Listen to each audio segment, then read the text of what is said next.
As always, I would like to thank you guys for joining me. Ask that you please add, follow, and check us out. Instagram, Facebook, Best Damn Podcast, Twitter, The Real Best Damn. And it's been a while since I've done one of these lives, so hopefully I'm not too rusty. Tonight we're going to be talking about the paradox of perception and basically how it's unraveling, right? How it's unraveling. And how we are entering into a new age or a new cycle, a shift in consciousness. I think, especially with like recent events, we've seen a change, in the way that, the collective consciousness is operating, I think, to say the least. A lot of people, and we'll use the presidential election just as kind of like the first little bit of evidence on that,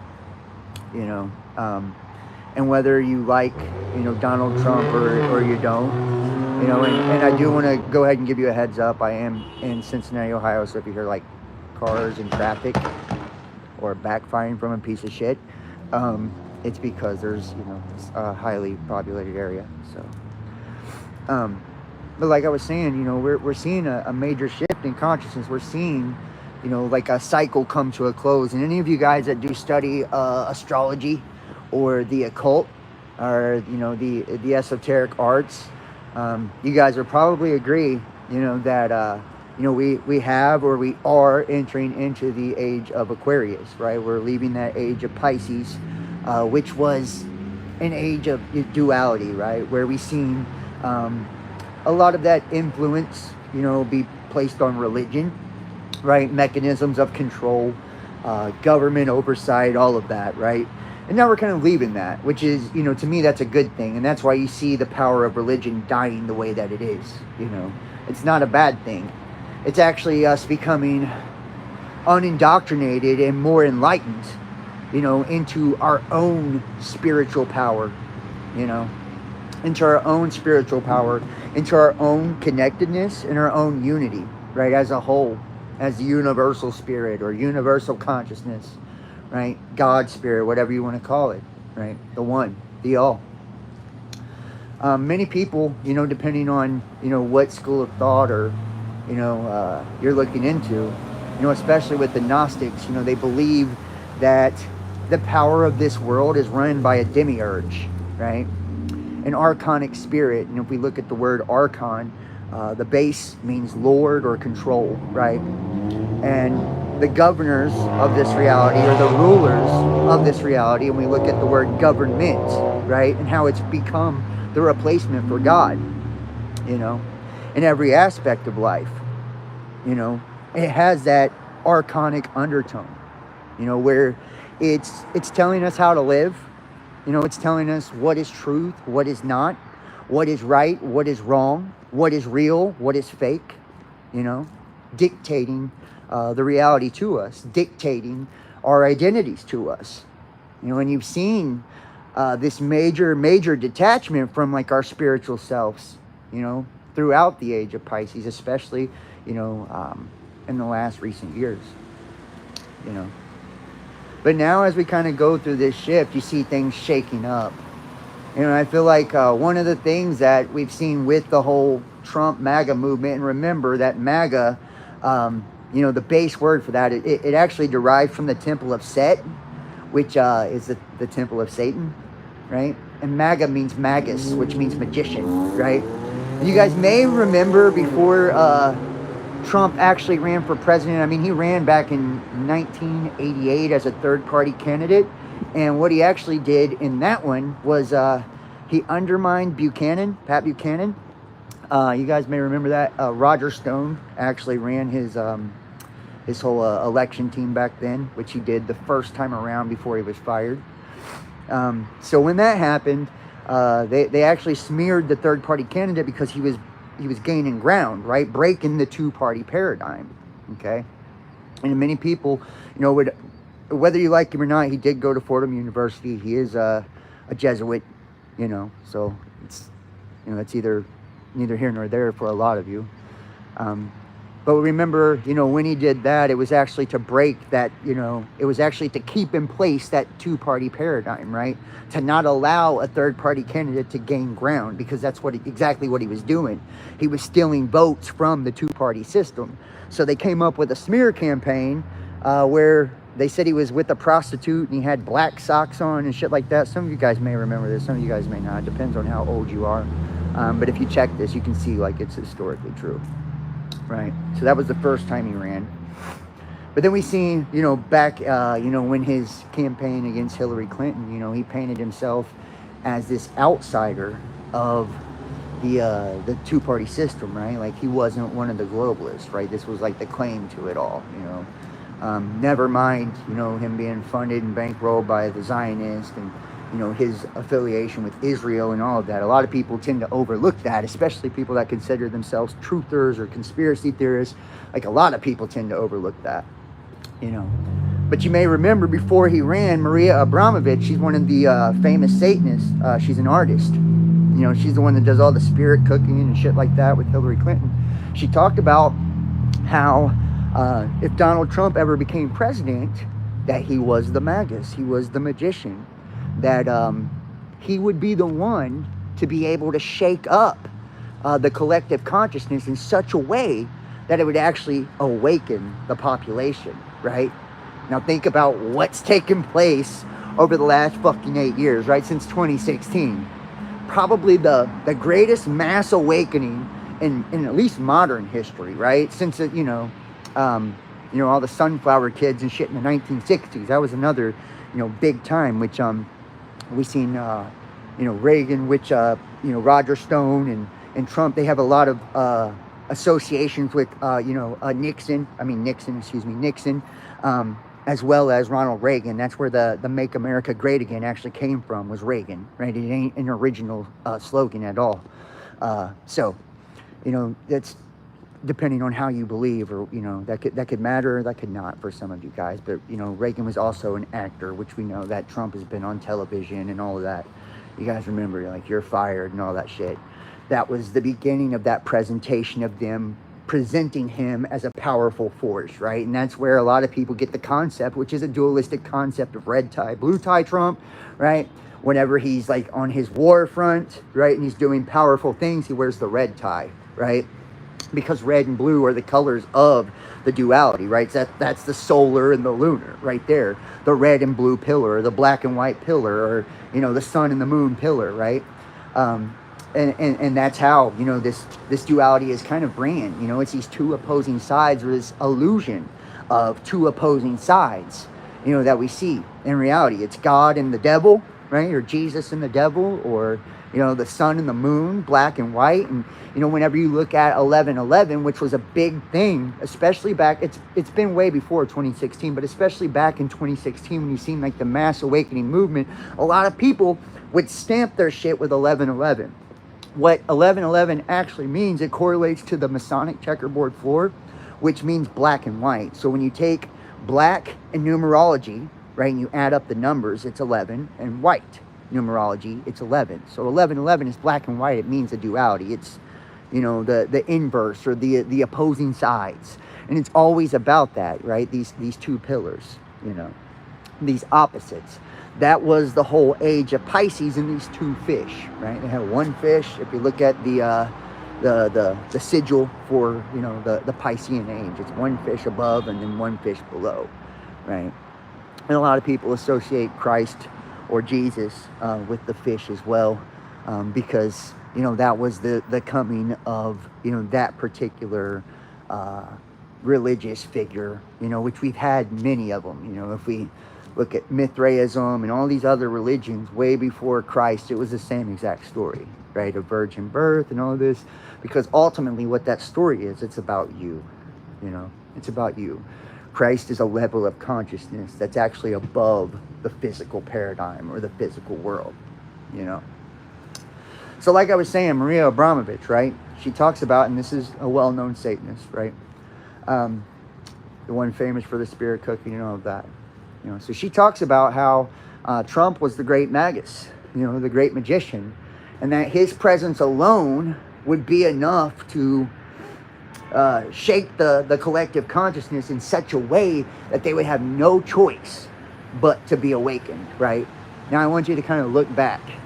I want you to look back, and here's what's sad about politics and religion. I hate this for a lot of you guys. I do. Because when it comes to politics and religion, people just can't have an open mind. They're too emotionally attached to it. And you got to understand that this is how mind control works. Whenever we are triggered emotionally, the logical side of our brain cuts off, right? That's what trauma-based mind control and all that shit is really all about. It's to invoke or trigger an emotional response. That's why you've seen a lot of, especially with the first time around with Trump, them using words like racist. That's called neuro-linguistic programming. Neuro-linguistic programming is when you use certain words that have a negative connotation, right, in the collective conscious, and what it does is evoke an emotional response, right?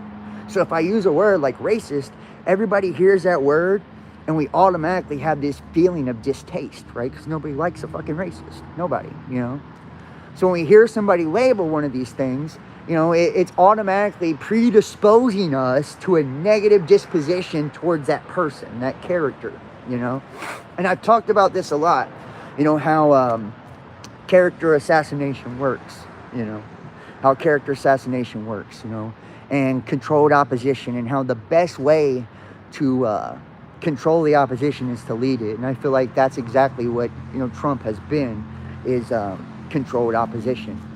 And we've seen after 2016, until Joe Biden came into office and all of that, him being used as that figurehead to attack all of the groups that fell under the umbrella of Trump, right?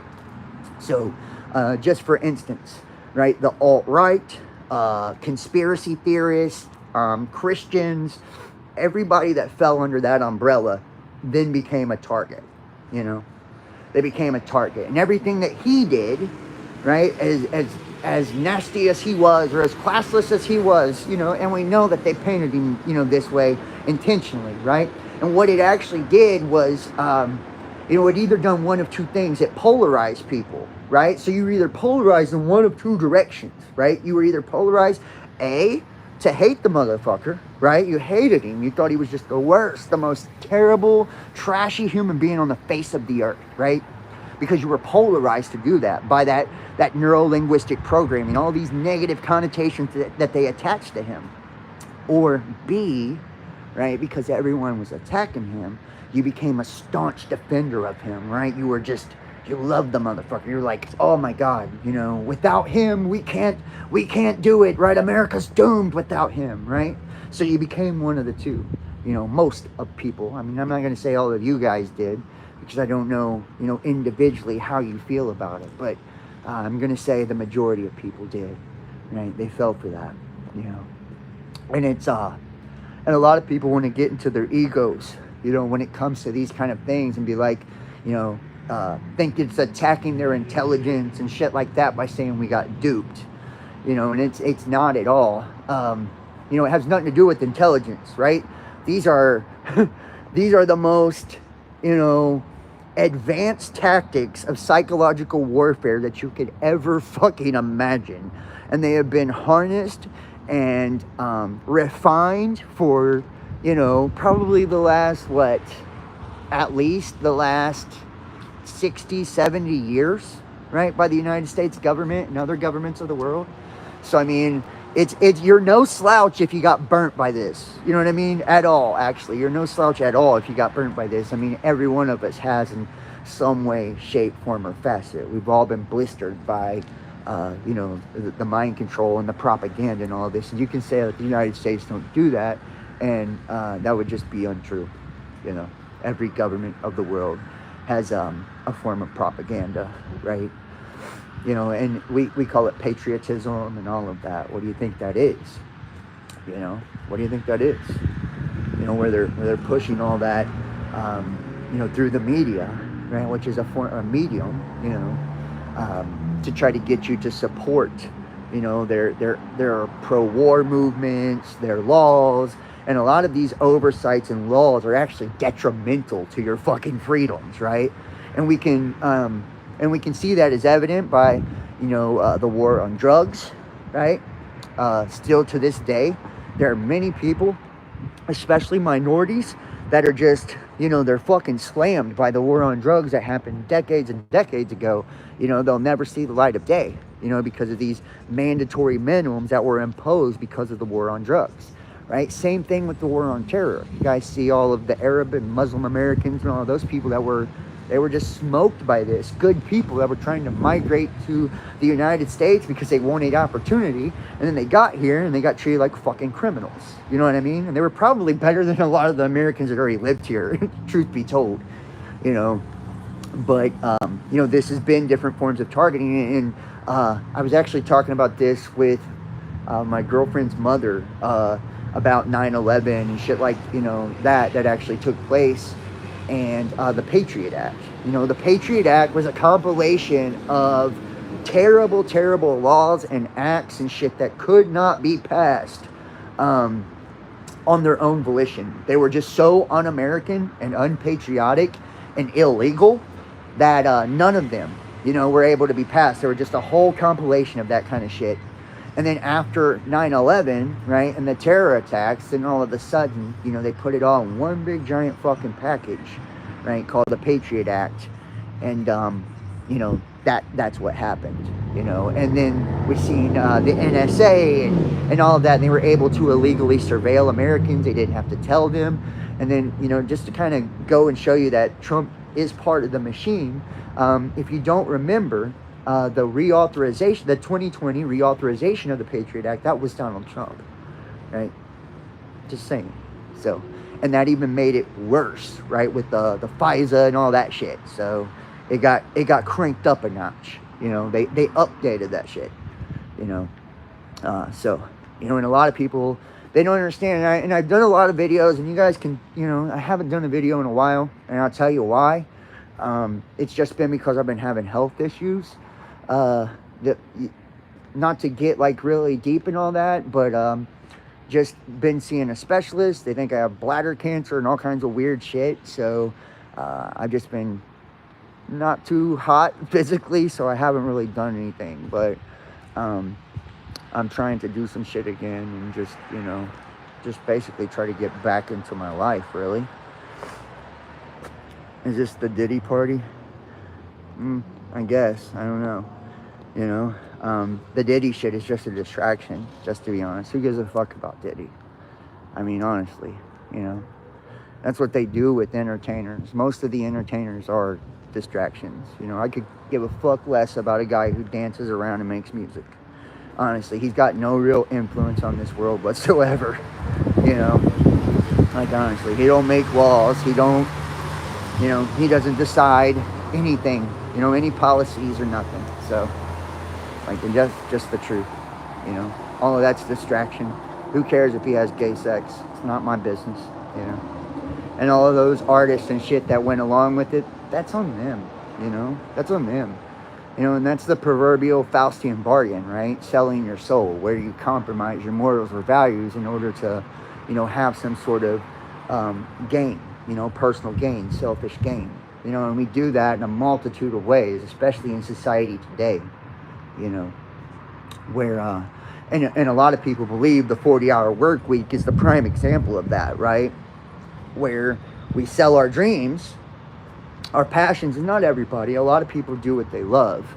They're passionate about it and they love it, and that's amazing, if you're lucky enough to be like that, but a lot of people also have given up on their dreams for that 40-hour work week and that paycheck, so, and I'm not knocking you if you got a family to take care of or whatever, right? It is what it is, and the whole 40-hour work week, that's the maximum amount of hours that they can make a person work over like a 20-30 year period before they physically, mentally, and emotionally give out, like, so these are very tactical numbers, so just saying. I mean, that's neither here nor there, it's a whole nother subject, and people are waking up to this shit, right? They're waking up to this shit. And like I was saying with the Trump thing, you've seen a lot of the religious leaders and shit like that, especially the evangelicals and a lot of the Zionists and shit like that. Paint him as a messenger of God or sent by God or whatever, right? And if you look at a lot of or even be compared to biblical figures such as Cyrus, right? Cyrus, he was minted on a gold coin. You remember back in 2016, Trump had his own gold coin, right? And he was the outsider who became the king of Babylon, right? And Babylon fell in his 4th year. And if you kind of remember, if you can think back, I know a lot of people don't have the ability to remember, past events like that anymore because of, all of the mind control and shit like that. But if you remember back, in that 4th year, when he done the transference of power to Joe Biden, there was 30,000 National Guard troops that occupied the nation's capital. They actually shut down the entire capital and the federal government for that transference of power, right? And if you also remember, they ran an exercise in that year, 2020. It's called the Transition Integration Project. And in that project, they ran 3 different scenarios of a contested election. And in 2 out of the 3 scenarios, Joe Biden won, so I'm just saying. And anytime we see, all of the events, whether they're school bangs or, terror attacks or whatever, right? Whatever, we always see evidence of crisis acting, exercises. Even 9/11, there were exercises being ran that day, where fighter jets were fucking deployed because of an attack on those towers in the Pentagon and all of that. So it's like, you can take that or leave it, depending on what you believe, but I don't believe in coincidence. I don't believe in coincidence. And when I see something happen over and over and over and over and over, it becomes evidence, right? It becomes evidence is what it is. And the one thing that is evident is that, most of the people, the masses, they don't have a clue, as to what's truly going on, in our world today. And like I said earlier, and I'll get back to that. Excuse me. Like I said earlier, about the Maria Abramovich thing, right? And how she called Trump, the magus, right? The magician. And that only he would, basically be a wild card, in all of this enough to be able to shake up the collective consciousness and actually, trigger a mass awakening, and then I want you to kind of look what has happened, in the last 8 years, and we went from him being, completely maligned and attacked to now he spanked Kamala Harris in that election. He spanked her. They say after it's all said and done, he'll have about 315 on the Electoral College, and he busted her ass on the popular vote, and this is probably the most hated figure in America back in 2016, when you look at what all took place. Now, why did that happen? Why did that happen? And this is what I'm talking about, the unraveling of the paradox, that we've all kind of been fed now. So now you see this, and this is where I think it kind of becomes good, and you can have your beliefs or opinions about people like Maria Abramovich and all of these people, right? Whether but they do have a very deep degree of knowledge, and occult and esoteric understanding, right? These are people that practice on a fucking level that's not even comprehensible to most people, right?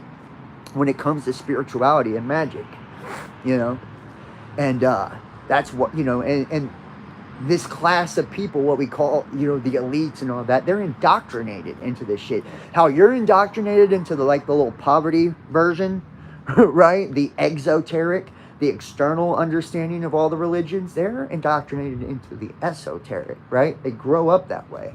That's why all of them, use the power of numbers and words and all of this, right? And I've used this as an example before, like the number 28, right? Vladimir Putin, born 28th, married the 28th, Elon Musk, the 28th, right? Because that 28 is a fucking, it's a number of money, right? And they know this, they understand this, they were born and bred for this shit, So whereas we are taught that this is conspiracy, that this is evil, that this is all of these things, they're taught the total fucking opposite, and they understand the real truth of this. So when you hear them speaking about these things way ahead of time, right, decades before it actually happens, and then it comes to fruition, it's like, maybe you should start listening, Maybe it's not all bullshit. Maybe it's not all conspiracy. We know that actually conspiracy theory was a weaponized term from the Warren Commission after the JFK assassination, because everybody knew the motherfucker got shot from two different directions, and Lee Harvey Oswald and all of this, man, that was just a patsy. That was one of the first targeted individuals. And a lot of people that watch this channel and channels like it, know exactly what I'm talking about when it, targeted individual, because it's happened to a lot of you. For opening your mouth too much, whether you create content or you're a doctor that, does holistic healing, or you're a lawyer that defended the wrong fucking person, it doesn't matter, They don't want this to be, and that's why they keep it in these mystery schools and secret societies and shit like that. They don't want this to be readily available to everyone, They don't. And the reason being because it wouldn't work, and you see what's happening now, this kind of mass awakening, this mass shift in consciousness, where it's like people, and I think the election is a good example of that, or at least, and it's like, whether you believe your vote counts or not, we'll pretend it does for today. We look at the election and look at the results, where, the whole liberal mindset, where they try to tell you what genders are what, and, all of this shit, these weird, backwards, inverse ideologies, that go against fucking reality and nature itself, right? And it's been pushed on us for at least the last decade or more. It's been longer, but, heavily over the last decade. They've tried to indoctrinate our children into this shit. They've destroyed the nuclear family. They've tried to make the fucking government the parental, unit. You guys remember, I've done videos on it, the 10-point plan of the New World Order by Alice Bailey, right? Where they talk about this. It's making government God, right? And think about the word government, right? Govern, which means to lord over, to control, which derives from the word archon, right? We talked about that. And it's mental, mentality, your mind, right? So the whole word of government means to control your fucking mind. Why? Because your mind is the basis of your reality, right? Imagination is God, right? That is the spirit. It's our imagination, so it all starts with a thought, and that's why we've seen, so many people, it's been this massive shift, or this massive awakening, where people are no longer, they're, and if the vote says anything, it's them deciding like, hey, fuck you guys, you're not going to tell us, what, something against biology. You're not going to tell us, how to make our country safe. You're not going to tell us, you're not going to tell us what is real and what is fake. Fuck your fact checkers, like all of this shit. And we've seen, and I've suffered myself from, the last 4 years, especially on, the content creation front, with all of the fact checkers and shit like that. I've been demonetized on every fucking platform. I've had many channels and shit deleted, and that's just not me. That's a billion other fucking people too, right? A billion other people, where it's like anything that we say that goes against, you know, what they say is the status quo, or, you know, what they say is real. You know, whether it is or not, you know, it's neither here nor there, you know. And we're having this force fed to us. And I think that's kind of what, you know, Maria Abramovich was actually talking about, where we would see this polarizing shakeup where this dualistic reality would kind of implode on itself, right? Where the system tries to gain so much fucking oversight and control. And see, and these are the laws of polarity. If you guys understand the Hermetic principles, which I've also talked about a lot on this channel, you know, these are the laws of polarity, right? So if I force you to do something, right, and I try to impose my will upon you, right? I try to impose my will upon you. And this is why you see, you know, the powers that be, or, you know, the elite ruling class, whatever you want to call them, get you to do things a lot of times on your own volition, right? They'll tell you what they're doing as they're doing it. That way you're consciously agreeing to it, right? You're going along with it. You're choosing it for yourself. Because when you do try to force somebody, it actually has the opposite reaction, right? So the more I try to force you, right, to conform, the more I try to silence you, oppress you, and censor you. You may give in at first, and you've seen that, right? You've seen a mass capitulation, everybody just rolling the fuck over, and, you know, bitching up to the system there for a minute, right? But then as you've seen, you know, one or two voices pop up, and then more and more people, right? You know, there became like this kind of power in numbers thing, and we've seen, you know, a trickle-down effect, the 100th monkey syndrome, right? Where it's like, once one person got it, we all started to get it, right? Because we're all connected consciously, you know?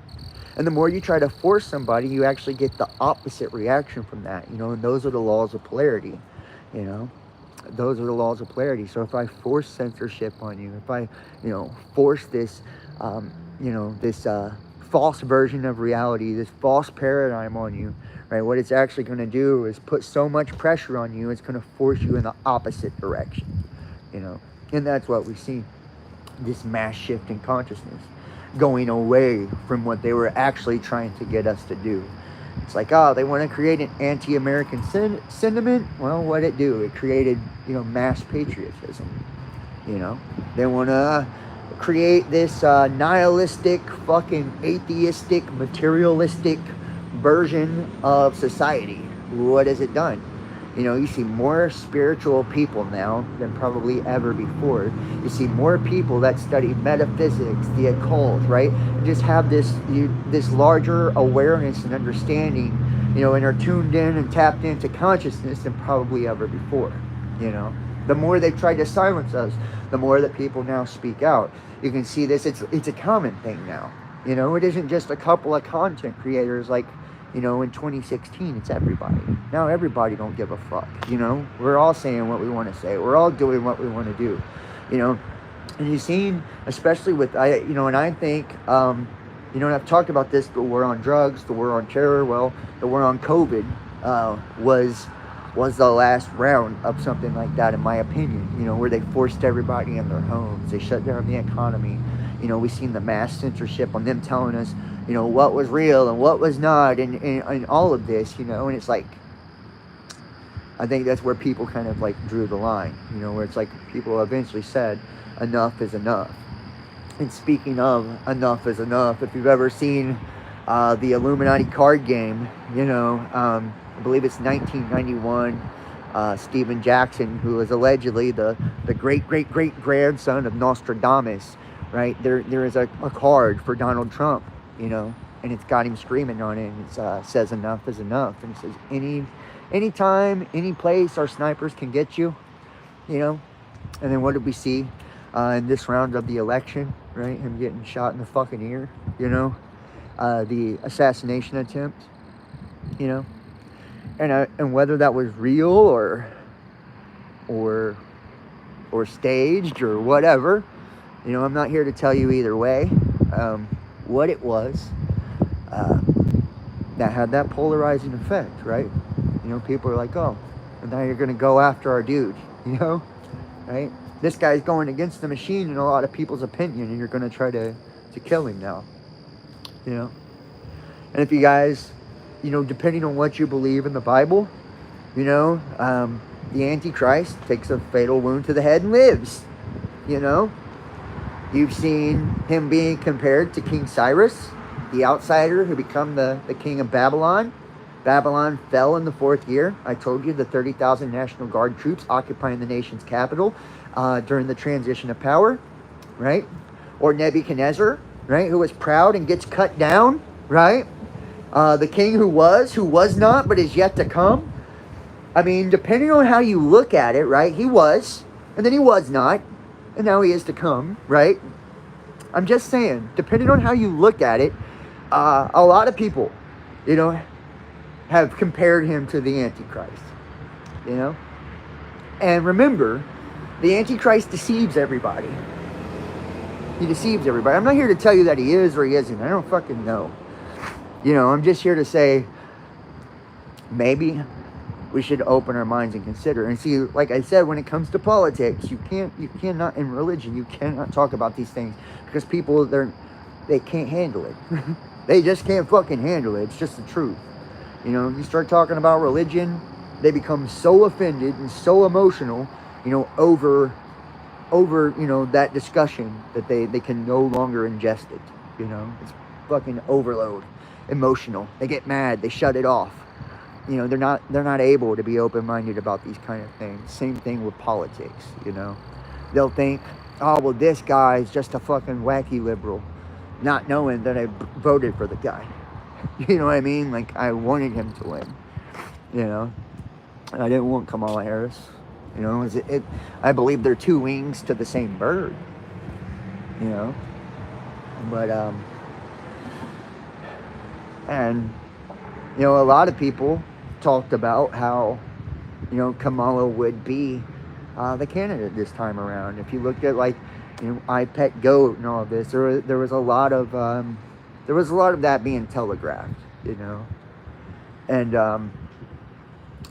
Biden, he got duped, he got suckered, they took him out of there and replaced him with her, and they tried to, and if you remember, she was voted the most liberal fucking person on that side of the aisle, before she was ever into office, so I know they tried to paint her otherwise during the campaign. It doesn't matter.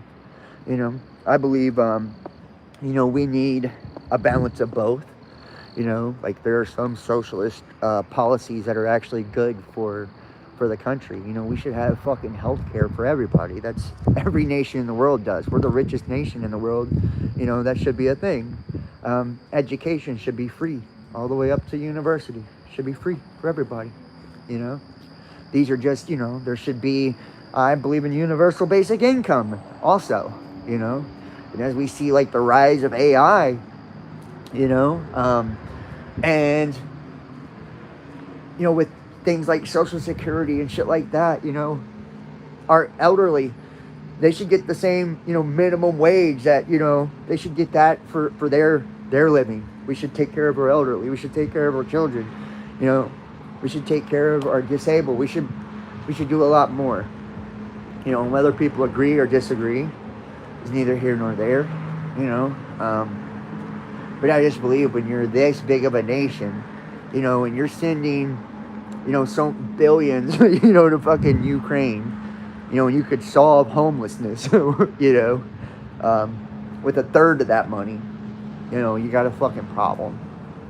You got a fucking problem. And that's just how I believe.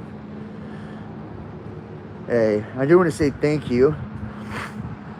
Yeah, they do want... Yeah, Claudette, I agree. And I want to say thank you to everybody in the chat. Claudette, Dark V, Marcus99. What is it? Fun Kintelecki, I think is the name. NY Debs, Becca Loves Jesus, Zero Infinity Live, Chrono Crucified BDP, Graceful Heart, Bruce. Thank you guys. I appreciate everybody in the chat. So, everybody for taking the time to watch. Make sure you guys are hitting the thumbs up. If you guys are watching here on. Yeah, it has been a long time. I said it a little bit earlier. I've just been sick, man. So that's kind of why, just doing that. So, but I'm gonna try to do some content too. If you guys want to say some prayers and all that good stuff, I'm not accepting it or anything, because I do believe in the power of manifestation. But I am like currently, seeing a urologist for potential bladder cancer. So hopefully that's not a thing. I don't believe it is. I'm not gonna accept that in my mind. But yeah, so that's kind of like just been, and plus, I got a girlfriend now and all that stuff. So I've just been doing a lot of that. Yeah, I'm glad to be back too. I am. I really enjoy doing this stuff. And I love discussing these things. I love just kicking these ideas around. It's kind of like my version of church. I don't believe in organized religion or any of that stuff. So, I prefer to do it this way. It's really therapeutic for me to talk about these things. And it's like, honestly, in like your normal life, and you guys would probably agree with this, in your normal life, how many fucking people do you know that you can even talk about these kind of ideas with and not be looked at like you're absolutely fucking insane? Even here on YouTube, a lot of time I'll get a fucking big ass chat of people just calling me crazy and all kinds of shit, which I don't care. Doesn't matter to me. Yeah, I will heal. I will. No doubt I will. I agree. Being sick is a temptation to believe that you're other than how you're created. I agree with that. I agree. And if you think about sickness, it's dis-ease, right? Dis-ease. So dis-ease is, it's distortion in your chakras and your aura, right? It's distortion in that. So it's meaning you're out of alignment somewhere, within your body, and that can happen, guys. I mean, honestly, that could happen to any of us. It really can, especially like, the way that, society is, and depending on what type of life you live, it's very fucking easy, to get out of alignment. It really is. And that's why I'm like, okay, I need to like get back to the things that I really do that keep me in alignment, honestly. And I would love to, and I'd love to, hear you guys' thoughts too in the chat. You guys are more than welcome to comment.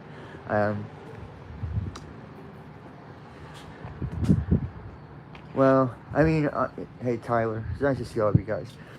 Like I was saying though, when we kind of like looked at all this, and I hate to kind of like harp on the election stuff and the Trump stuff and all of that, but it's just been, to me, this is like, it's evidence of us seeing like this major shift, in consciousness. And I mean, there's way more, that goes along with that, and I hate to tell people, if you're like still holding your breath for like arrest and shit like that, of, all of these, Epstein lists and shit like that, it's never gonna happen, guys. That's never gonna happen. That's never gonna happen.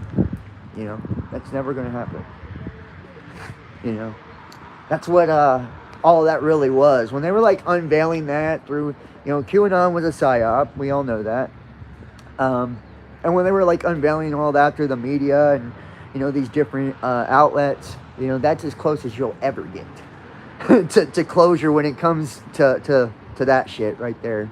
The whole pedophilia and all that, circus and, all that. So they did that. And it's basically, that's like the Roman circus. How do I explain this? It basically expunges them from all guilt when they do shit like that, right? So a lot of times it's called purging the collective consciousness by telling you things. By telling you, they're like kind of like purifying them. Okay, that was weird. My camera just went out. That was weird.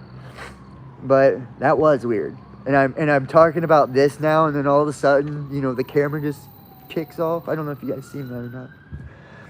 But by telling you that, you know, by telling you these things, they're purging themselves of guilt. They are, you know, they're purging you too, right? So because we're all connected, hold on. Sorry, guys. I live in the city, so my bad. It is loud sometimes. I do apologize, but I like to come outside and do the videos now. I like it, so sorry. Do vids inside. I'll start doing them inside again. I actually just rearranged my house and put my computer and shit in another room. So I am setting up for it, by the way. But what I was saying though, you know, and this is like, you know, just like the you know, the Roman circus and shit in the past, you see variations of this now today, right? And that's what they're doing when they're putting all that shit out there for, you know, everybody. They're actually like expunging themselves of guilt. You know, that's what they believe.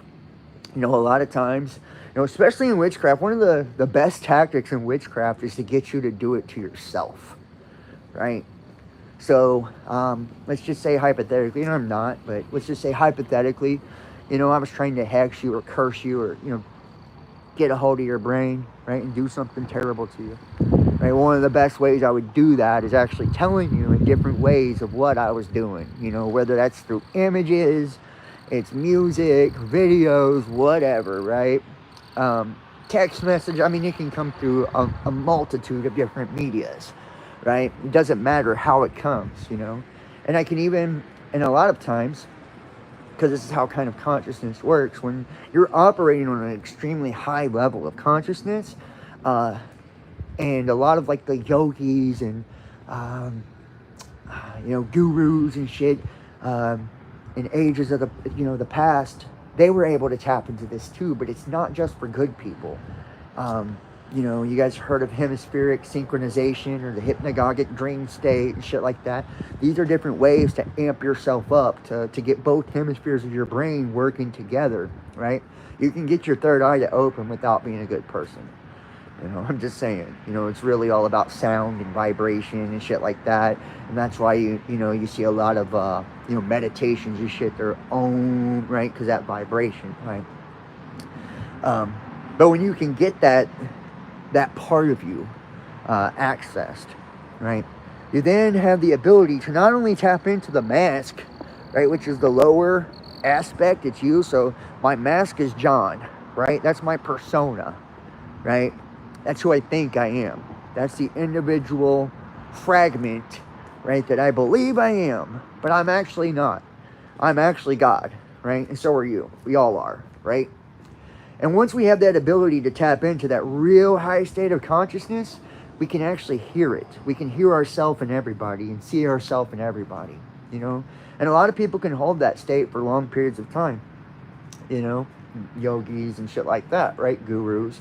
And they don't use it for evil. But see, a lot of people that practice magic and witchcraft can also access it, right? And when they get into that, they can. So when you tap into that, you begin to have the ability to, it's kind of like a double speak,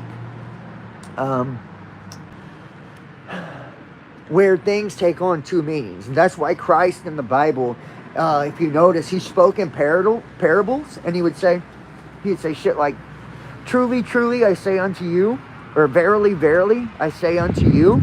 The reason he was saying that is because he was saying the same thing frontwards and backwards, right?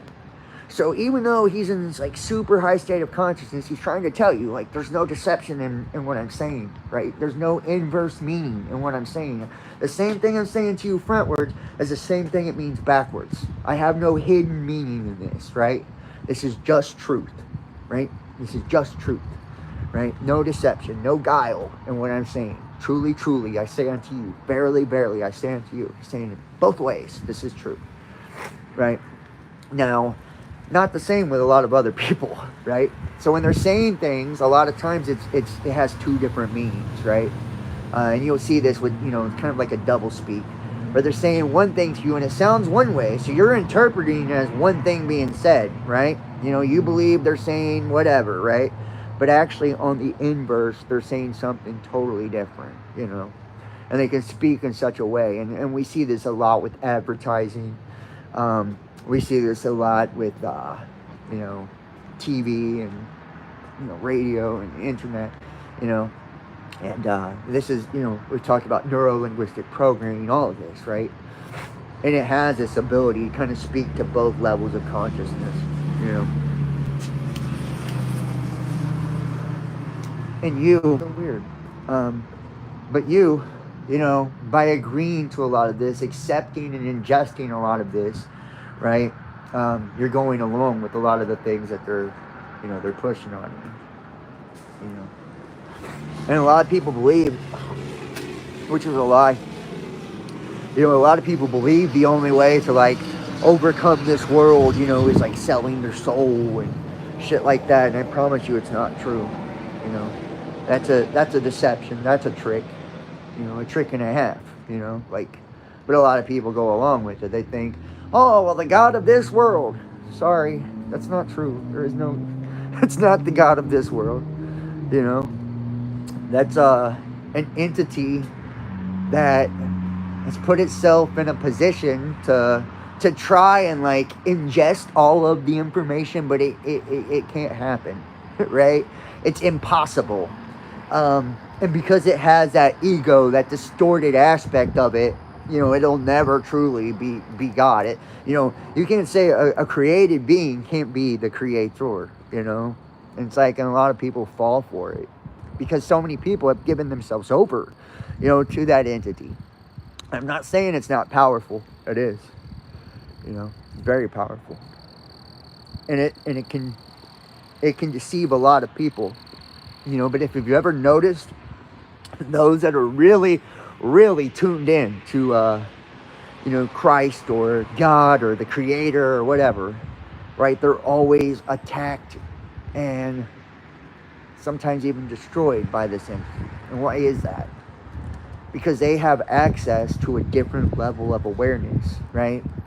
So this thing has all of the information, right? The ability to kind of, like, take in all this information, which has created this false paradigm or this simulation, right?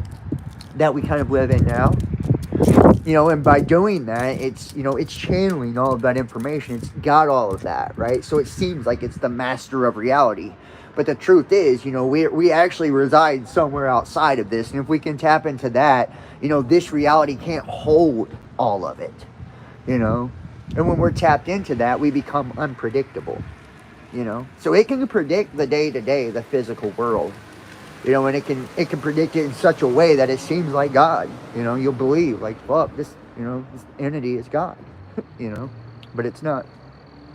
It's not. And when you tap into that awareness, when you tap into that state of consciousness, that high fucking, you know, state of consciousness, then you begin to be attacked. And that's why, you know, Christ said, you know, they did it to me first, right?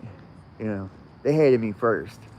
And the reason being, you know, is because once you're actually tuned into the true God, you know, true God self, which, you know, it's, you know, there's no name that can encompass it, you know, nothing like that. No matter what we want to put on it, you know, in our, you know, our limited human state, you know, our human form, you know, it's like you literally think that a few guttural sounds, you know, can encompass God. It's crazy, you know. Like whether you're calling it fucking Yahweh or whatever, right? You think that can encompass the creator of all things? Those two guttural sounds that you make, Yahweh? No, right? No. That's and what we know, you know, a lot about consciousness is it actually stems from thought, right? And I told you imagination a lot earlier in the video. You know, that's actually that creative spirit, you know, is imagination. And think about imagination, you know, and I want you to truly think about imagination. Like, there's no limit to imagination. You know, I sound ridiculous? Well, maybe it's because you just don't understand. Now you sound ridiculous, right? And you sound confused. Maybe you sound confused. I'm not confused at all. I know exactly what I'm talking about. And I know that your books, written by men, don't have the ability to encompass the creator of all things. You know? Sorry. And if you take Christianity and you rearrange the letters, it's actually an anagram for Antichrist. Isn't that weird? You know? And then you even look into the Bible, right? What's it say about that particular religion? Right? What would you do? Lord, didn't we cast out demons in your name? Right? And he says, get away from me. Right? Flee from me, you evildoers. I never knew you. Right? I never knew you. Why is that? Why didn't he know you? You know? It's because it was actually within you the whole time. You know, and that was the message of Christ, was, you know, that it resided within each and every one of us. That's why he said, I'm in the Father, he is in me, you know, and I'm in you, and all this, right? You know, and a lot of people want to thump that book, which isn't even, you know, the Bible. It's not a Christian book at all. It actually comes mainly from Sumerians and Akkadians, right? And all of that. Ancient Babylon, right? What you see in the, you know, a lot in that book, they talk about Babylon, how evil it was, but it actually came from that time, you know, the Canaanites and all of that. You know, that's why you have, you know, Moloch and all of this, right? The angry, wrathful, vengeful God and all of that, you know. You know, but a lot of people don't know that. They don't understand, you know, history, his story, you know, and where a lot of these texts and books derive from. You know, the story of Noah actually comes from Sudra, right? It's like, when you don't know those things, it's real easy to be arrogant about it and egotistical about it and talk like you do. You know, it is.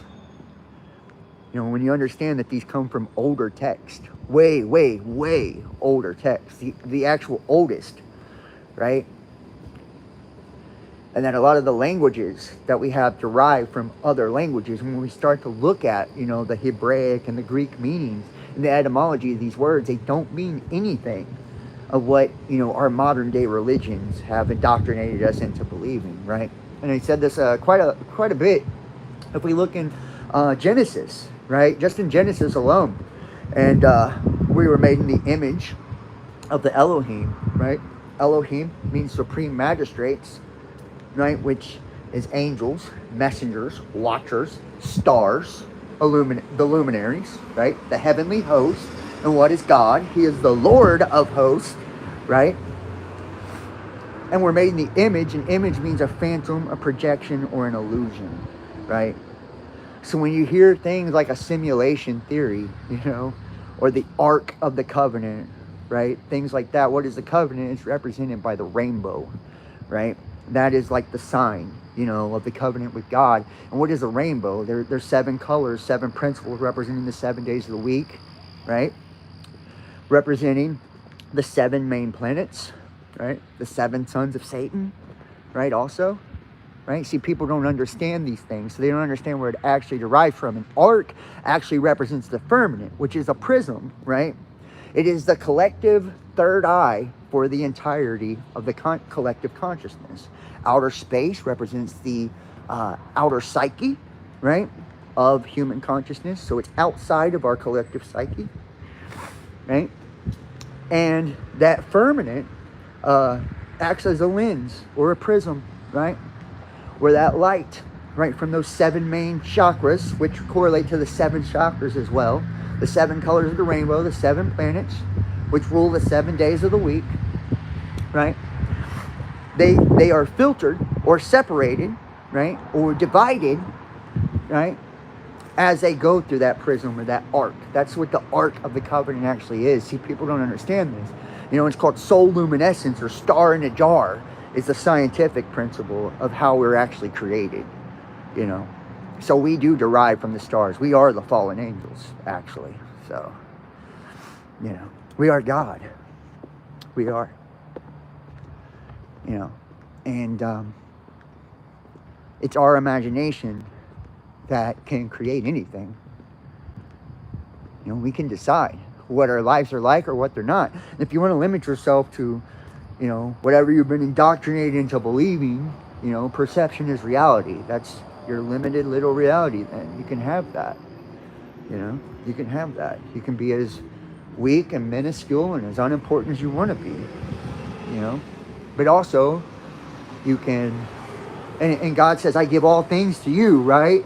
So, I mean, if he gives all things to us, and, you know, all things are possible, and he who believes, right, through faith, right, belief, right, in these things, you know, that would mean, like, whatever we believe is what's real, right? And we could do all things through that belief, because it is our imagination, right? And when we look at, like, thought and all of this, right, you know, it's thought, you know, because that is consciousness.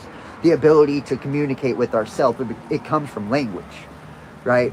That's why in the beginning was the Word, and the Word was with God, right? We're actually communicating with ourselves when we think. You know, we're talking to ourselves, right? From one spark to another, you know. The veil of forgetfulness is just the illusion of separation, is all it is. You know, it's the illusion that you are an individual. You're not.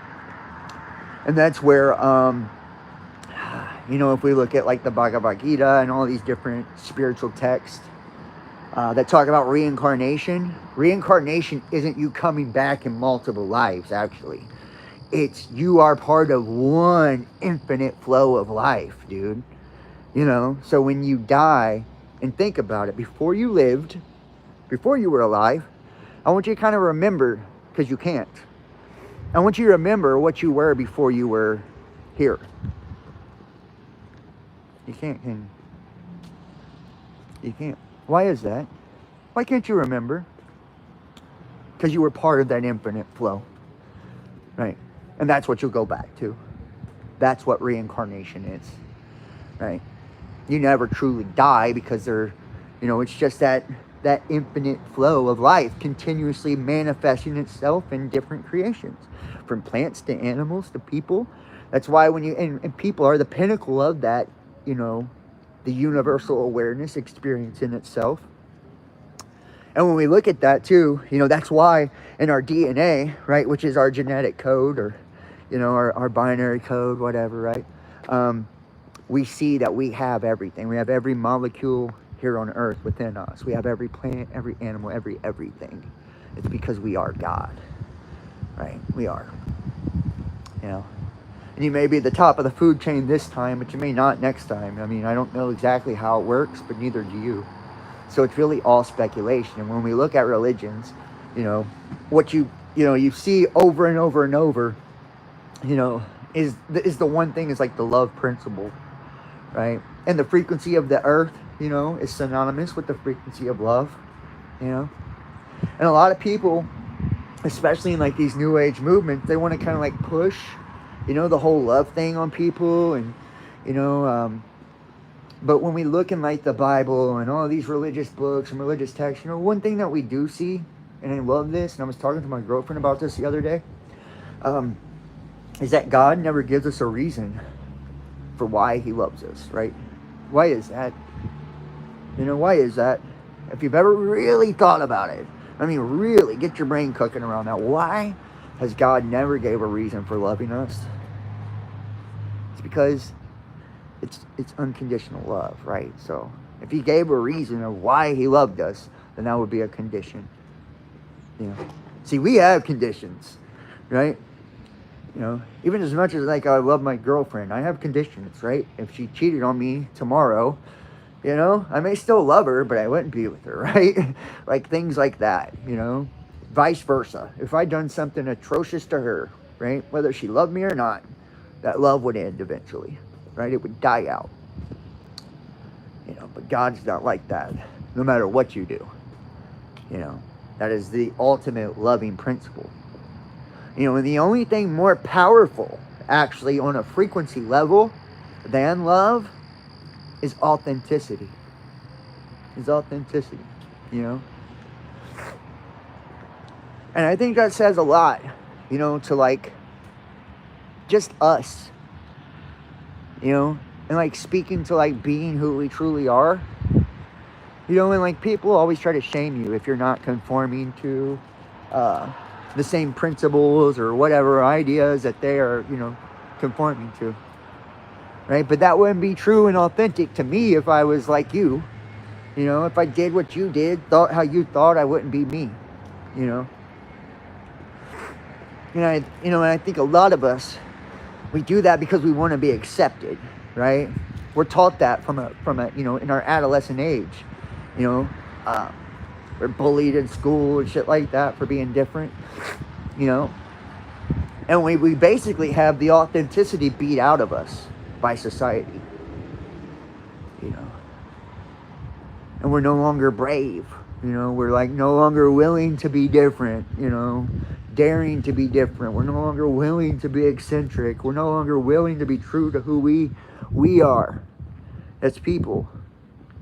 You know, and as others shame us, we begin to shame ourselves. You know, we stop loving ourselves for who we are too. You know, we even might begin to resent or hate ourselves, you know, for who we are. And self-hatred is it's a terrible fucking thing, you know. It really is.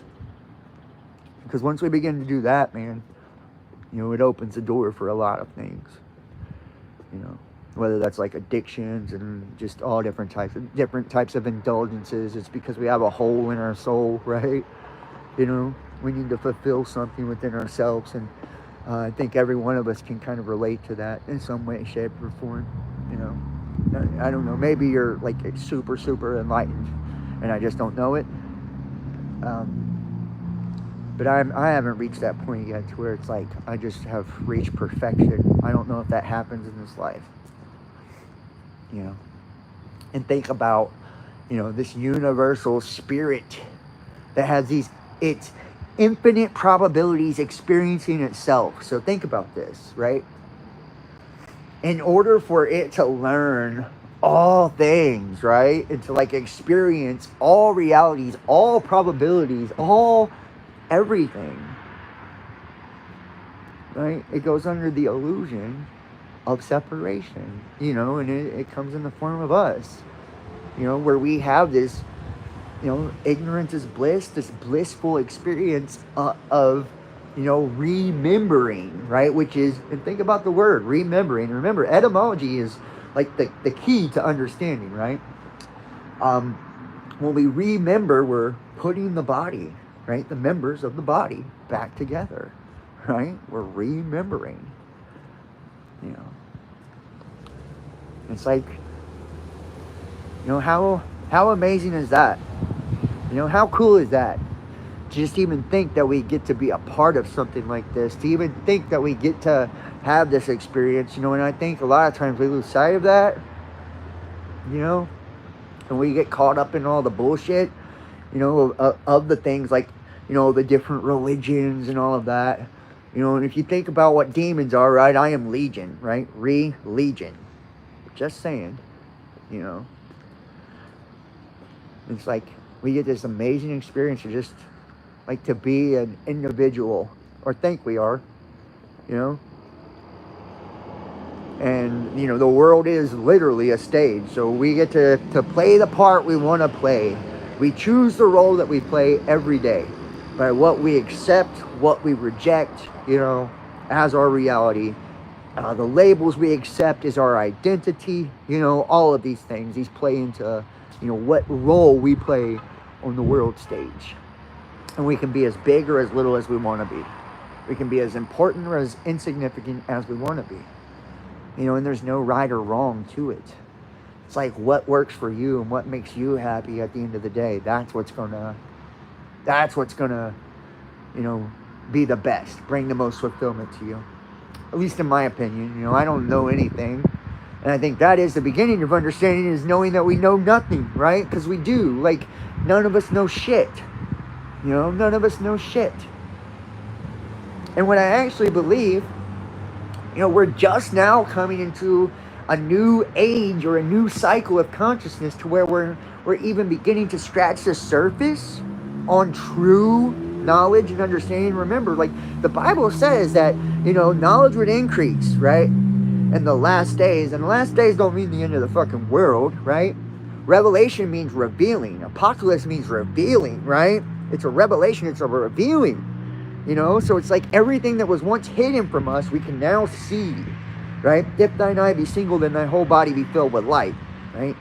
It's the awakening of the spiritual eye, And we're now tapping into that and being able to finally see the world for what it truly is. Finally see one another for what it truly is. And when you begin to see that, you can no longer hate another person, right? Because it's like, this is something that's been a hard fucking lesson for me, especially over the years. We can become incredibly condescending and shit and arrogant, especially in our knowledge. And you look at like the spiritual community, most people are, right? They'll talk about all of the people that aren't awake, and they'll call them sheeple and all these different derogatory terms, right? And it's pure arrogance. And it's like, we can't be upset with other people because we have to understand, like, we can only meet people where they're at, right? Just like intelligence varies, consciousness varies, Not everybody's got the same size spark, We all have a spark, and not everybody has the same amount of awareness, Not everybody's on the same, we're not at the same place at the same time. So we can only meet people where they're at and understand that, we can't hate other people for not understanding what we understand or not knowing what we know, because they, they're limited by their awareness. They're limited by their consciousness. You know what I mean? As we are, right? As we are. It doesn't mean we can't grow. I believe our spirit is just like a muscle, right? It's like our brains or our arms, right? Whatever. It's like a muscle. The more that we use it, the more that we exercise it, the more that it expands. The bigger it gets, the stronger it gets, the more tapped in and tuned in we get. I do believe that. So just like our minds, just like our bodies, the more we utilize that, So we can grow, we can strengthen spiritually, we truly can. And spirit doesn't seek to, to control, to dominate others, to oppress others. That's a whole nother thing.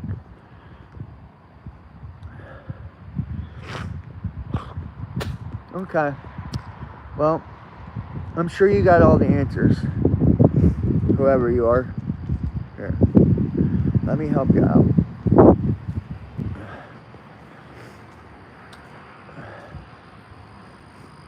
I just, and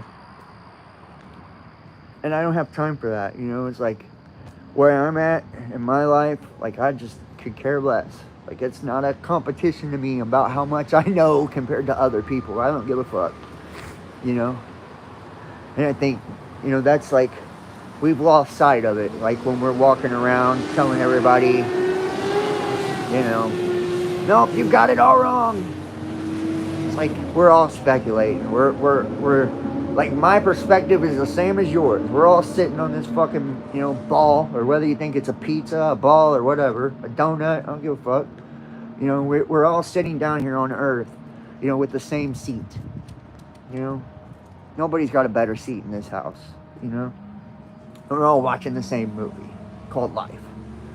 And this is like what I think is really beautiful. And this is what makes the illusion of division so powerful, is that even though we are all connected, and yes, we can tap into that universality where we experience ourselves and others, I can never actually put myself in your vehicle though, right? So this is the cool part. I never, even though I can empathize, right? And I can empathize. I can imagine myself experiencing what you've experienced, right?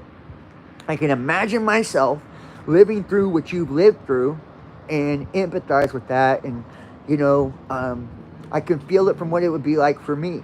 But I can never truly put myself in your body and in your shoes and in your experience and feel it like you feel it. right? So we do have that individual experience, and that's what makes it so cool.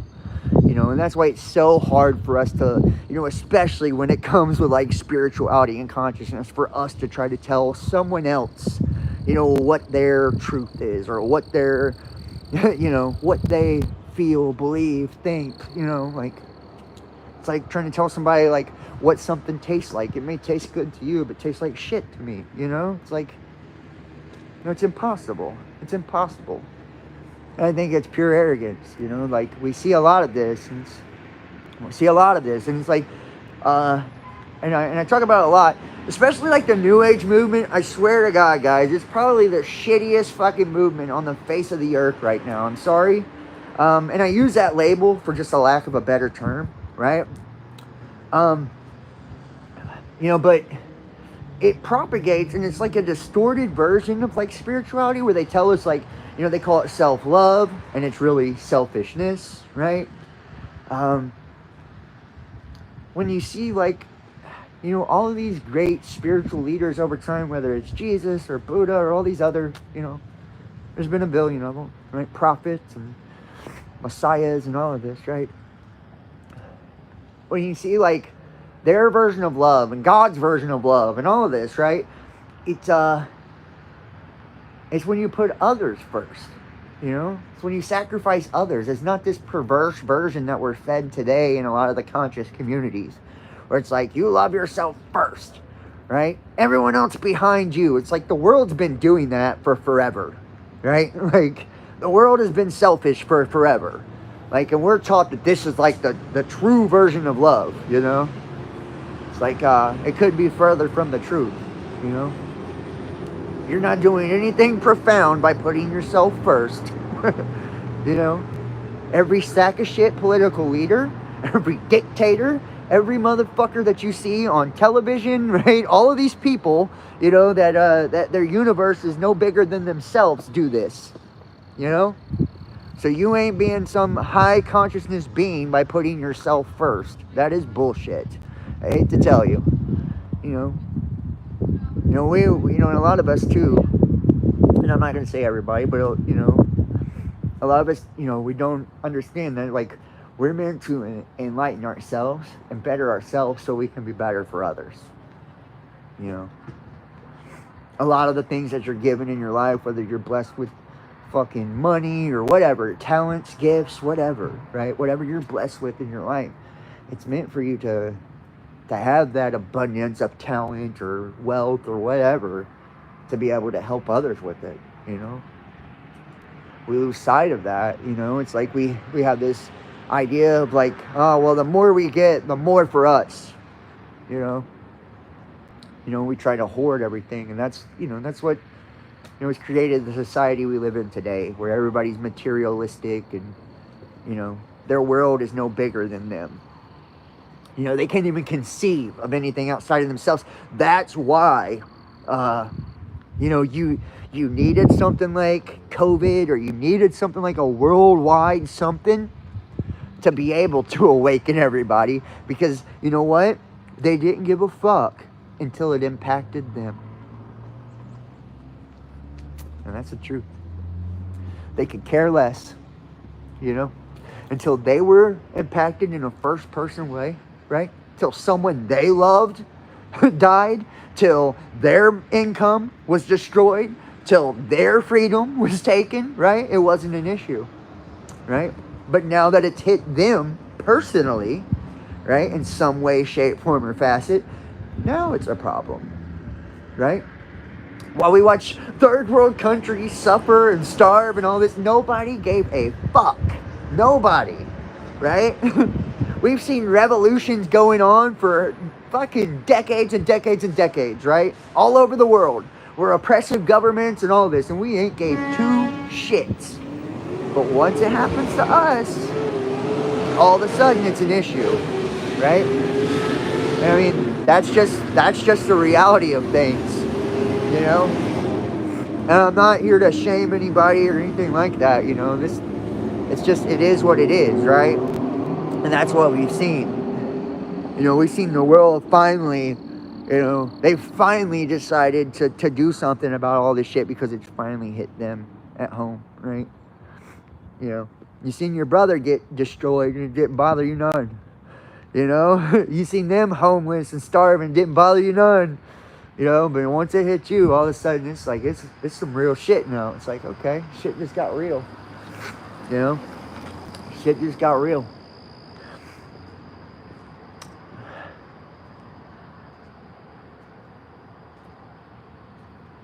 Right. No, if not for the connections, what would be the point? Right. And I agree with that wholeheartedly. And I can tell you what too. Just like, you know, I've made a lot of connections with people through, you know, this community and other ones. You know, I've got some pretty large followings on different social media platforms. But you know, I cultivated a lot of, you know, good friendships and great people. I've met some of the best people in the world, you know, through, you know, these movements and these communities. You know, beautiful, beautiful people. You know, and it's almost like, it was like, I remember, especially when I first started getting into this stuff, it was like a culture shock for me. I guess really just because of like how I grew up, you know, like, it was a culture shock for me, you know, to see that many good people, selfless people that cared about others. It blew my mind, actually. It really did. It blew my fucking mind. It did. To see people that didn't know me from Adam, right? Like just a stranger, you know, be willing to help me, give their hard-earned money, give their time, their love, their energy, you know, just all of it. You know, it's like, fuck. You know, that's cool shit, man. It really is. You know, I've met a lot of people like that. I've had, you know, I've got to do a lot of traveling and shit. So I've got to, been very blessed, you know, to have that experience. And I know that there are good people because of that, you know. So I've had my life enriched by others for sure. For sure. For sure. In a major way, you know.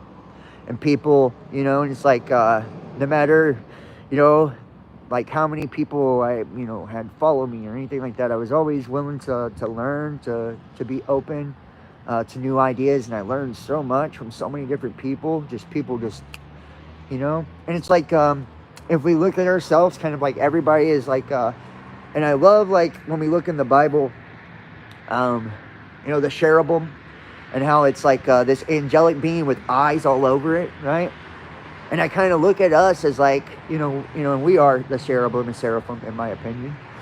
You know, that the fire being of the seraphim, right? You know, that's our inner fire, that spirit, right? But the cherubim, right, and having this covering and these eyes all over it, right? I think each one of us are one of those eyes, right? Like on the universal organism, you know? And it's like each one of us are like a node on the universal organism, like having our own individual perspective, you know? So it's like I have one perspective of like where I'm looking at everything from, you know? And I'm one eye, you know? I'm one eye. And then you're another one, right? But you're all the way over here. So your point of view is different. And then another one of you is down here. Right? So your point of view is different. And then my girlfriend's over here, right? So her point of view is different. And then my brother's over here, right? Like, so, you know, so on and so forth. We all have these different, you know, these different views or these different perspectives on, you know, what life is and what God is and, you know, all of it. It's just all got a different meaning to each one of us. And it's like, and if we're, you know, and if we're open, you know, and we like humble ourselves, and that's why humble thyself and be exalted, right? Or exalt yourself and be humbled, right? So it's like your fucking choice, right? Because pride goeth before destruction. But if you humble yourself, right, and you allow yourself to, you know, to hear, you know, what other people's opinion or, you know, their vision or view, you know, or perspective is on things, like you learn so much. And that's why, you know, the Bible talks about iron sharpening iron, right? And that's what each one of us are, you know. We're sharpening one another. We're gleaning, you know, different things from one another, you know. Not one person's going to have, you know, every answer or all of it figured out. Like, that's just impossible, you know. But each one of us, though, we all have something to, to offer, something to bring to the table. And I truly, genuinely believe that. I do. I think each one of us, we offer our own unique perspective on life. And not one is more valuable than the other, and God makes fools of the wise, right? And he confounds the wise, Right, you can learn a lot expectedly when you humble yourself. And let's learn something from a 10-year-old child. I learn shit from my kids all the time, so that's the truth, I do believe that children now, I've been a believer of this because I have 3 sons, which I'm very blessed to have that. But I do believe children now, they're just born with a deeper intuitive nature and understanding. And, you hear like from the mouth of babes and shit like that, right? That's a real deal thing, right? They haven't had that spirit beat out of them yet. Not all of them. I mean, some of them have. They've had very hard lives. And that's sad when that happens. It really is. It's fucking terrible to see that happen to a child, But the world kind of beats that out of us, right? As we become adults, we're taught to conform. We're taught to conform. And obey, and we're indoctrinated in so many different ways, but you don't see that in children. That's why they'll tell you, children will tell you the fucking truth, dude, right? Like, they don't care, they have no filter, they just are who they are. And notice their pure imagination, right? Why is that? And I've said this, that imagination is God, and they're pure imagination, right? Children are pure imagination. Like, you cannot stifle a kid's imagination, right? That's all they do all day long, right? All day long, is imagine different things, because they're that in tune, they're that in tune. It's us that are not, and we try to impose our limiting beliefs and shit like that on them, like we're the ones who have the knowledge. It's crazy, when you really think about it. It's like you can learn a lot from a kid, because they haven't been taught to be ashamed of who they are, They haven't taught to limit their beliefs, their perceptions, their thoughts, their ideas, right? They live in imagination day in and day out, 24 hours a day. All of them come from a place of love in all that they do. They don't know race, color, sex. They don't know none of it, dude. They just play. And it's like we should be playing, And some of us are lucky enough to play our entire lives, And I feel like for me, that's been like a thing. Like I forgot to play, and that's happened to me. And I think it happens to a lot of us. Life gets so serious, whether it's like, politics, religion, or our families, or whatever, life gets serious when we forget to play, And I think that would be like a good challenge for each and every one of us to, like, maybe, even if it's just one day a week, make sure you're playing, or a little bit out of every day, make sure you're taking the time to play, and enjoying yourself and doing what you love. Even if you're not doing it for a living, do what you love. If you love to sing, make sure you're singing, as much as you want, as often as you want, If you always wanted to record an album, you know what? You know how fucking easy that is to do at home and do it yourself? Do it. If you wanted to start a YouTube channel, whatever it is you want to do, I would strongly encourage people to do that. And I feel like recently, I've had, I don't want to get into all my, like, details or anything like that, but, recently just, like, getting sick and the whole bladder cancer and all that shit, like, it's been like a reminder, it's like I feel like, God, like, speaking to me, incredibly loud, like, hey, remember your purpose, remember who you are, and I think that's a beautiful thing. That's a beautiful thing. And he speaks to me in my voice. He'll speak to you in your voice, I'm sure of it. you know, or whatever voice you choose to hear it in, you know. Yeah, well, I mean, attitudes, right? Attitudes are infectious, right? Attitudes are infectious. So it's like, you know, you see somebody having a shit attitude at a job or something, right? Being negative, you know, gossiping about people, right? It creates like a atmosphere of that, right? Like where other people are, you know, negative and they talk bad about people and stuff like that. Well, the same thing, you know, like you're saying, be jolly, right? A jolly soul is infectious.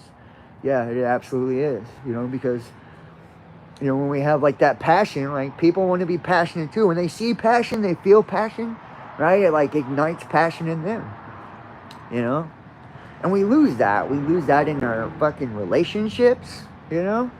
You know, it's, you know, I was talking to my girlfriend about this, like it's not worth it, right? Like, how you see lots of relationships that like the love goes cold in them because people hold on to resentments, you know. And this don't have to be just, you know, love relationships or marriages, and this can be all types of relationships, brothers and sisters, best friends. People fall out, you know, and they fall out for a variety of reasons, you know, but usually those reasons are because they have resentments against one another. And once we begin to resent each other, right, the love goes cold. You know, it does. You know, whether, and think about this. And I want you to think about every like failed relationship you've had. You know, every failed relationship you've had. And I want you to think about it. You know, what actually happened there? You know, I mean, really think about it. You know, whether they did you wrong in some way or you did them wrong, it created some sort of resentments, right? And those resentments actually, you know, ended up deteriorating, right? The love, the passion, right? The way that you've seen the person, the respect for the person or whatever, right? And once we begin to stop respecting people and we stop loving people and all that, right? Like that's kind of the beginning of the end. You know, we can tolerate people for a long time, you know, but just because we're tolerating somebody doesn't mean we're actively, you know, loving them or having passion for them and shit like that. And we stop expressing it. You know, we stop expressing that passion, that love, whether it's in a love relationship and, you know, the sex goes away, right? Because sex is, you know, I believe, you know, even though it's the act of like reproduction and giving life, it's really like that act of like love in itself being physically expressed, you know, the joining of two people, you know, the two becoming one physically, you know, but it's a union of souls also. And I've talked about this, you know, and depending on, and I don't care what your orientation is, it doesn't matter to me actually.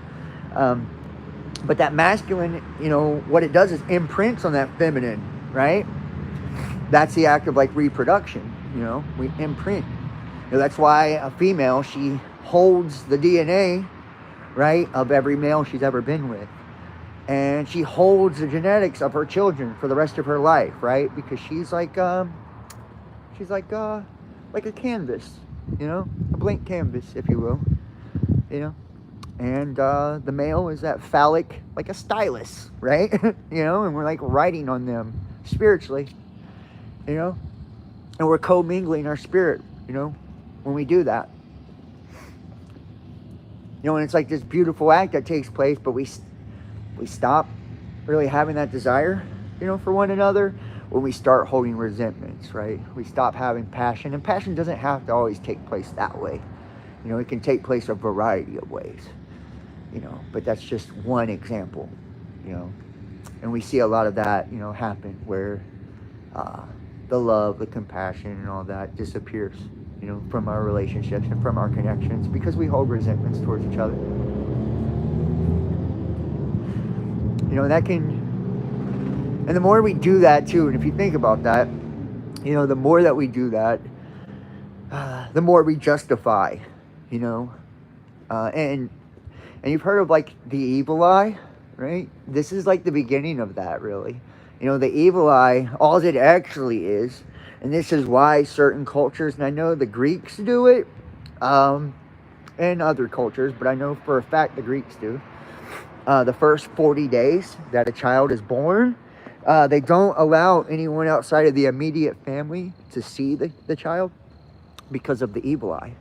They don't believe that it's developed a spiritual aura enough to defend itself from the evil eye, right? And the evil eye comes from any form of resentment, jealousy, envy, any of those things that a person may have towards another, right? So if you're watching me right now and you're like, I hate this motherfucker, I cannot stand him, he's an arrogant, condescending shit, then you are sending me the evil eye, my friend. And that's just a fact, right? So anytime you're thinking negative thoughts towards another person, you're wishing bad, you're jealous, you're envious, you're coveting what they have, that is a variation of the evil eye, right? So that's why you see a lot of people wear like different protection amulets and shit like that, because you never know, man. People are putting bad juju on people all the time. Some people just live that type of life, and it's like, you've ever met one of those people where they're just pure fucking negativity, right? Like, they don't like nobody, they don't like nothing. They're just jealous of everyone. They're always hating on everybody for what, you know what I mean? It's like, there are just some people that are just like that. They can never be happy for other people and their successes, or, anything like that, You even see this develop in fucking relationships and marriages and partnerships, right? Where it becomes like competitive and shit. You ever been in one of those relationships where it starts to become competitive between the two people? That's not good, You're doing, this is like the person you love more than anything in the world, and you're sending them the evil eye every fucking day because you resent them for different reasons, It's like, and I feel like it's always after we lose somebody, whether we lose them to death or illness, or they divorce us or break up with us or whatever, right? But after they're out of our lives, that's when we get all fucking nostalgic, right? And we begin to, have this, we appreciate them again, That's why a lot of times you'll see people like glorify exes and shit like that. It ain't because the ex was actually any good, even most of the time. Most of the time, they weren't shit, It was like actually what you thought it was when you were with them. Like, if you thought they were lying, cheating shit, they probably were. But after they're gone, because you have that hindsight and they're no longer in your peripheral vision, right? And they're no longer right there for you to resent. Then you start looking back, and your brain, because it represses, so our brain is like the way it's designed, it's like we're designed to release negativity. So a lot of times, whether it's traumatizing events or shit like that, or just bad memories of an ex-boyfriend or girlfriend, right? You don't remember all the bad shit. You just remember the good highlights, and you got this good highlight reel of this person that was actually terrible to you and you were miserable with, but you've got that nostalgia, and now you're like, oh, I miss them, hit them back up and shit like that. You get back with them and it don't work again. It's like, that's why you created that highlight reel, because your brain is designed to get rid of negativity, right? We're designed to forget the bad. Because if we hold on to that, it'll just eat us alive,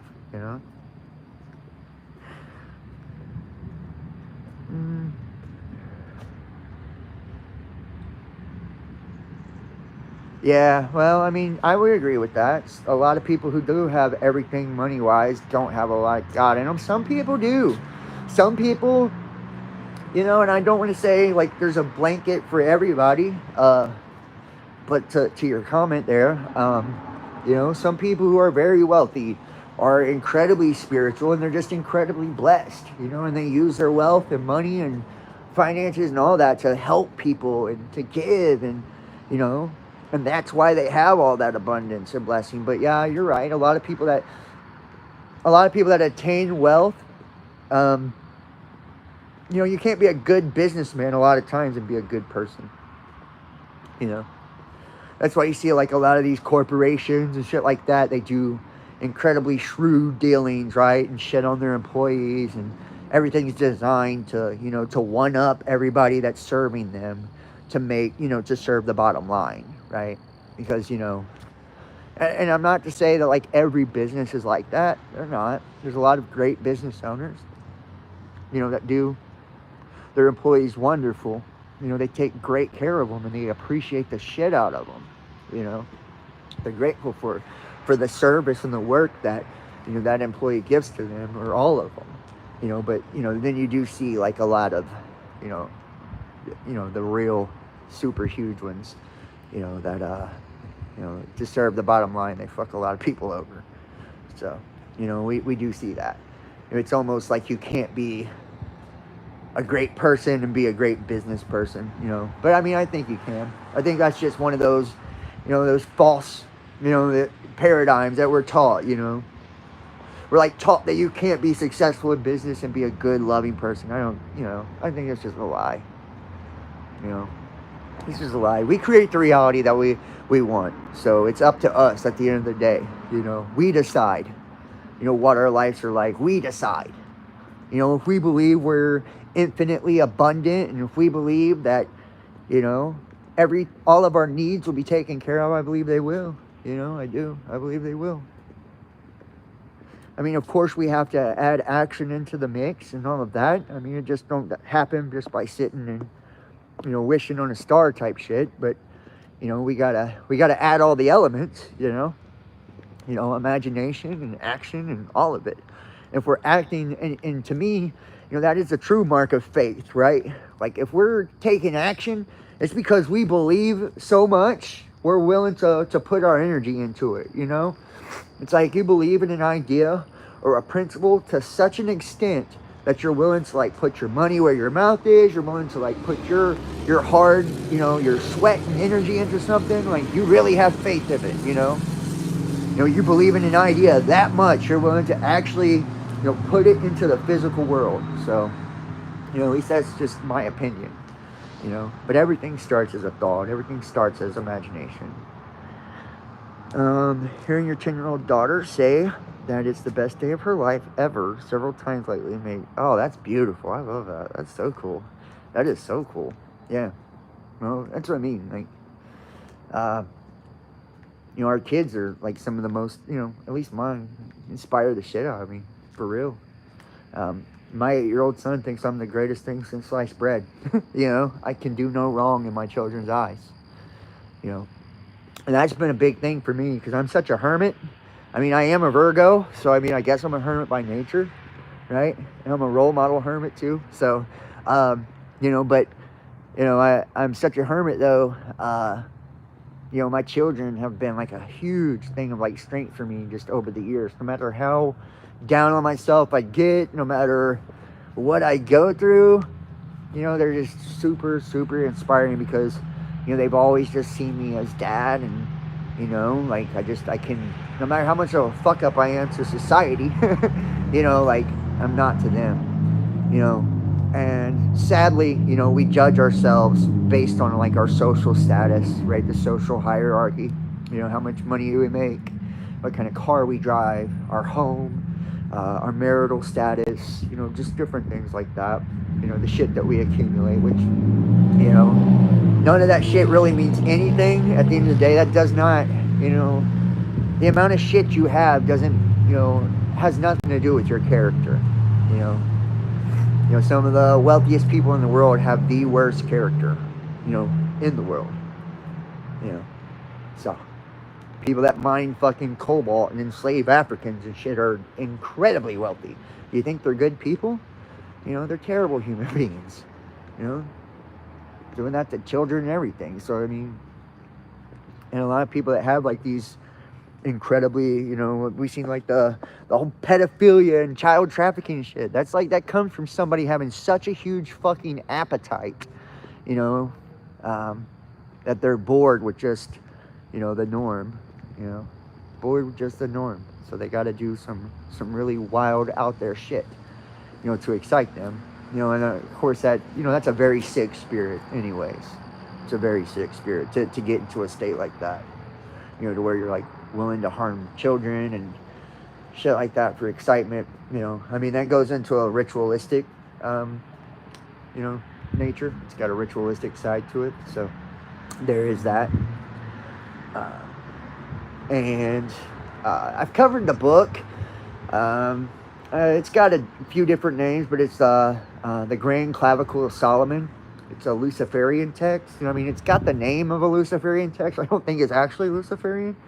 But there are rituals, and within that, that talks about taking the skin of a fucking a child and putting it in a circle and all kinds of weird shit. So I mean, there are some pretty out there forms of magical practices that do some pretty out there things. And I mean, anybody that's watched this channel for a long time and some of my other channels and work and shit like that, like I've covered some wacky shit over the years, some really, really hardcore shit. And like people that are like members of the Patreon and all that, like, I do have a lot of those videos on BitChute and shit still. You can check those out if you want. But, with the whole organ harvesting and human trafficking, and that is a gnarly rabbit hole to go down. It really is. It's gnarly. And you see, like, the people behind that, these are just the worst scumbags, like, ever created. Ever. So, and they do, it's like, whew, like how you could do that to a person, I don't even know what type of evil, you gotta be a really broken person. That's all I can say. Because you gotta think, like, anybody that's doing shit like that, they're a broken ass person. There's something really wrong with you. You've been through a lot of fucked up things, but it's not an excuse. It's not an excuse. There's no excusing that. A lot of people, they go either way. When bad things happen to them, they either they experience that level of evil and darkness. They experience that level of evil and darkness, and it gives them like this empathy, this understanding for that, and they don't, they're capable of great darkness and evil, but I think it was like Jordan Peterson, I was like watching, and he was talking about how that's like the true, virtue is like having the ability to harm others, having the ability and to be capable of great evil and terrible things, and withholding that, not doing that, right? That's true virtue. Like, if you're not capable, you're just weak, right? You're just weak, you're just a coward because you can't do it. That's why you pretend to be Mr. Nice Guy, because you're not capable of being anything other than that. So you act like it's nice as a virtue, but there's really no virtue in it. You're just weak, right? But it's those that are capable of that, and people don't fuck with them because they know they can, they sense that they're capable of that, but they don't do it. That's the true meaning of virtue, is having the ability, but not doing it. And it's like he who wrestles with God, right? That ability to be good or evil. I was talking to my girl about,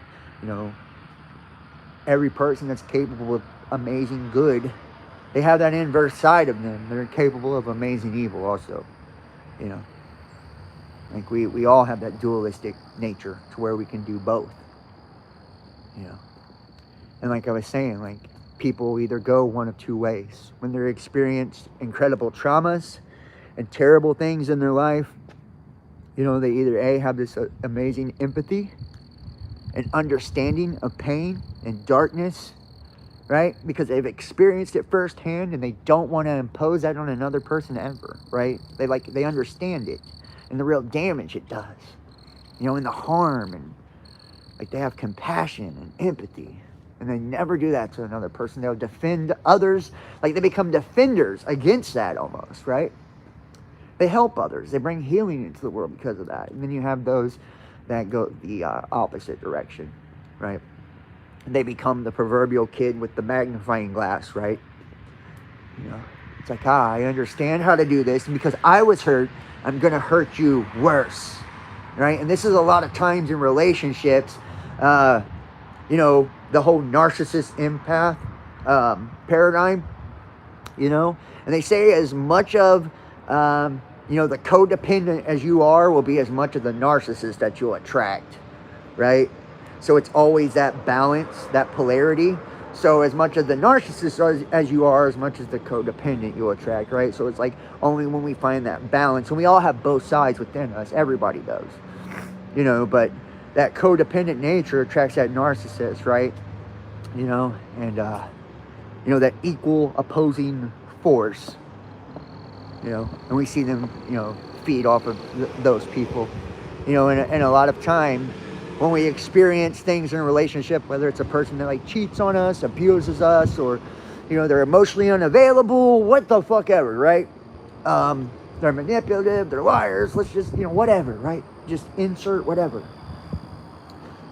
It's because they're actually showing you, they're displaying to you what others have done to them. You know, they've experienced that from another person, so now they become the very thing that was done to them. It sucks.